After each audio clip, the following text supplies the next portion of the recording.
కేసీఆర్ గారు ఈ సభ తరువాతైనా ప్రజల్లో ఉంటారా అన్న ఒక ప్రశ్న వినిపిస్తోంది.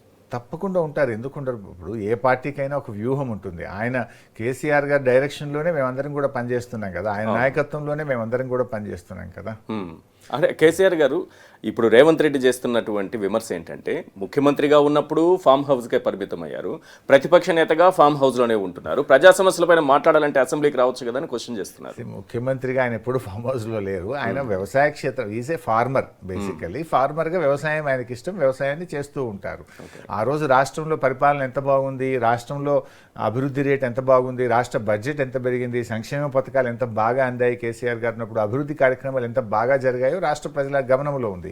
మరి మీరు వచ్చిన ఏడాది అర్థంలో ఎందుకు సంక్షేమం మందగించింది, ఎందుకు పథకాలు ఆగిపోయినాయి, ఎందుకు ఫీజు రియంబర్స్మెంట్ రావడం లేదు, ఎందుకు ప్రభుత్వం ఈ అభివృద్ధినిలో ఈరోజు ముందుకు పోలేకపోతుందో కూడా మీరు ఆలోచించాలి. దానికి సమాధానం చెప్పాలి కదా.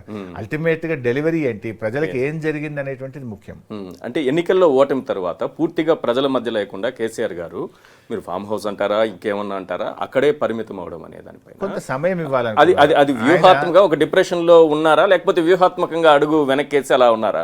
రెండు విషయాలలో, ఒకటి వ్యూహాత్మకం, రెండు ఈ ప్రభుత్వానికి కొంత సమయం ఇవ్వాలనుకున్నాం. ఇప్పుడు మేము వెంటనే అతని మీద విమర్శలు చేస్తే మీరే ఏమంటారు, అరే కొద్దిగా పని చేయాలి కదా, నిన్ననే ముఖ్యమంత్రి అయింది కదా, తెల్లారికేలే కేసీఆర్ గారు 10 ఏళ్ళు ముఖ్యమంత్రి, ఇంత అనుభవం ఉన్న నాయకుడు విమర్శిస్తారని మీరే అంటారు కదా.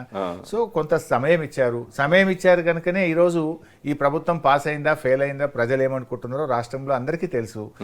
అదే మేము మొదటి నుంచే కేసీఆర్ గారు మాట్లాడుంటే ఆయనను పనిచేయనీయలేదు అనే ఒక మీరే క్లెయిమ్ చేసేవాళ్ళు కదా.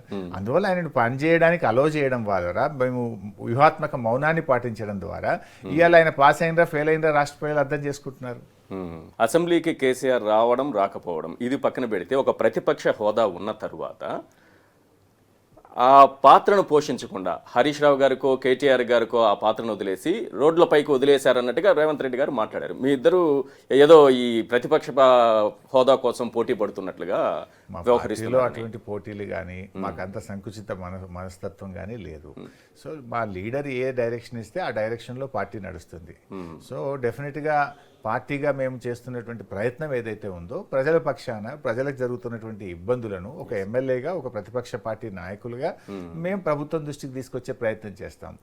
మాకు ప్రతిసారి వదిలేశారుగా, మా పైకి వదిలేశారు, ఆయన ప్రతిపక్ష పాత్ర పోషించకుండా అంటున్నారు. సరే, రేవంత్ రెడ్డి గారు ఏం మాట్లాడినా సమాధానం చెప్పాలి, సమస్యల మీద మాట్లాడాలి తప్ప ఈరోజు నువ్వు ప్రతిపక్షంలో ఉన్నప్పుడు ఏ విమర్శలు చేసినా మీరు ఏం మాట్లాడినా చెల్లిందేమో కానీ